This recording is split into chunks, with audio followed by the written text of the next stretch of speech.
नमस्कार, मैं doctor SP. Tiwari, medical विशेषज्ञ। आज चर्चा करेंगे मिर्गी रोग के बारे में, जिसको एपिलेप्सी के नाम से भी जाना जाता है। मिर्गी रोग के लक्षणों की बात करें तो सबसे इम्पोर्टेंट लक्षण होता है शरीर में एकदम से झटके का आना।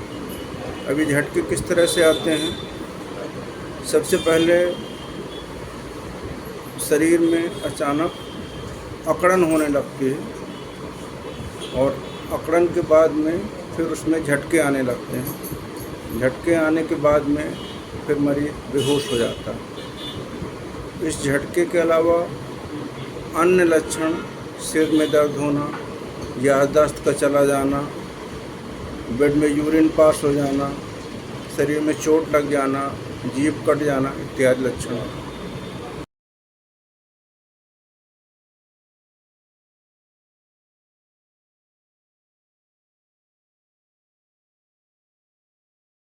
झटके में बदल जाते हैं। ये झटके एक हाथ में या दोनों हाथ में या पूरे बॉडी में हो सकते हैं और इन झटकों के आने के बाद मरीज कुछ समय के लिए बेहोश जैसा हो जाता है। कई बार झटके के दौरान जीभ कट जाती है, जीभ से रक्तस्राव होने लगता है, पेशाब छूट जाता है, मरीज बेहोश हो जाता है। और इस मिर्गी या एपिलेप्सी के कारणों की बात करें तो या तो ये आनुवंशिक हो सकता है, फैमिली मेम्बर्स को किसी को झटके आते हैं एपिलेप्सी की बीमारी, उनकी जनरेशन में बच्चों में भी या ट्विंस में ये बीमारी हो सकती है। ब्रेन ट्यूमर में एक बहुत इम्पोर्टेंट कारण मिर्गी का, जिसको सर्जरी के द्वारा दूर भी किया जा सकता है, वह है ब्रेन ट्यूमर। तीसरा, चोट का लग जाना। हेड इंजरी केसेज में कभी ट्रॉमा की हिस्ट्री हो, ब्रेन में चोट लग गई तो उसके बाद में मरीज को झटके आने लगते हैं। कई बार इसका कारण पता नहीं चलता, अपने आप ही इसको इडियोपैथिक एपिलेप्सी कहते हैं। एक वह वैरायटी भी होती है। फिर कभी कभी कुछ दवाइयों से भी झटके आने लगते हैं, जैसे एक शून्य का इंजेक्शन, हिजालो का इंजेक्शन लगाया गया और कभी कभार इसका सिस्टेमिक एब्जॉर्प्शन हो जाता है, उससे झटके आने लगते हैं। कई बार डेरिफाइन के इंजेक्शन लोग लगवाते रहते हैं, अस्थमेटिक पेशेंट्स, उनको झटके आने लगते हैं। तो ये मुख्य रूप से मोटे तौर पर ये कारण है। अब एक किसी को मिर्गी के झटके आ गए तो तुरंत उसका प्राथमिक उपचार क्या किया जाए?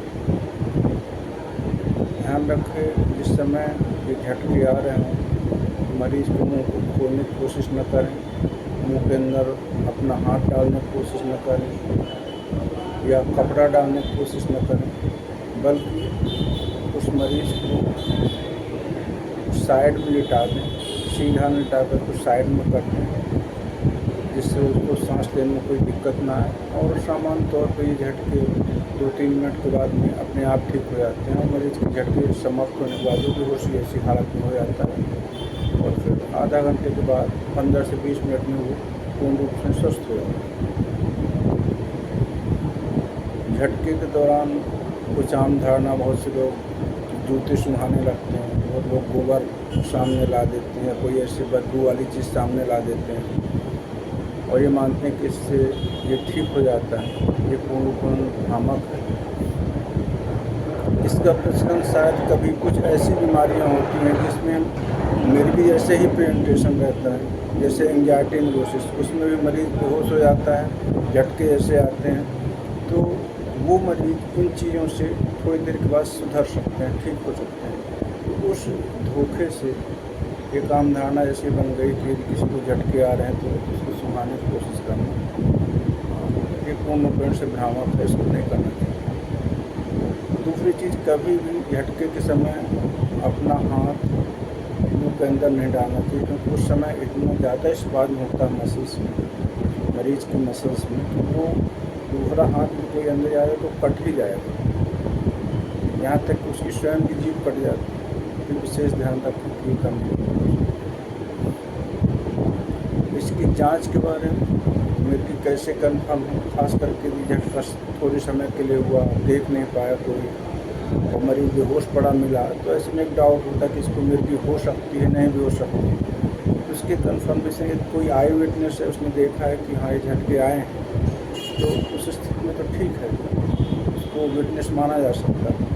और यदि किसी ने नहीं देखा तो उस स्थिति में उसकी कुछ जाँचें होती हैं, जैसे एक जाँच होती है EEG, इसमें ब्रेन की रिकॉर्डिंग की जाती है और उसमें पता चलता है कि उसके जो चेंजेस, स्पाइक्स, वेव्स का पैटर्न रहता है वो उसमें दिखता है। उसके आधार पे उसकी डायग्नोसिस बनाई जा सकती है। दूसरा, उसका ऑर्गेनिक कॉज जानने के लिए, कोई विशेष कारण जानने के लिए किसकी वजह से हो रहा, खासकर ब्रेन ट्यूमर और हेड इंजरी को पता करने के लिए CT स्कैन या MRI ब्रेन की जांच की जाती है। उससे भी ये पता चल जाता है कि इसके अंदर कोई ऐसा अंडरलाइंग काज है जिसकी वजह से झटके आ रहे हैं। कुछ इलेक्ट्रोलाइट इम्बैलेंस, हार्मोनल इम्बैलेंस में भी ये झटके आते हैं। ब्लड शुगर कम होने में भी झटके आते हैं, तो उनको ब्लड शुगर लेवल का टेस्टिंग कराना, इलेक्ट्रोलाइट की जांच कराना, लिवर फंक्शन, किडनी फंक्शन की जांच कराना, इनसे भी एबनॉर्मलिटी पता चलती है। इससे उसका सेकेंडरी काज का पता चल सकता है और उसका इलाज करने से वो बीमारी जड़ से ठीक है। उपचार के बारे में, एक तो यदि कोई अंडरलाइंग काज है, हेड इंजरी है, ब्रेन ट्यूमर है या अन्य कोई बीमारी है, तो उस बीमारी का इलाज किया जाए। उसके अलावा एपिलेप्सी की ड्रग्स आती हैं, जैसे सोडियम वॉल्प्रोएट, लेवेट्रासिटाम, फेनिटोइन, इनका उपयोग करके इस बीमारी से डॉक्टरी सलाह के बाद निजात पाया जा सकता है।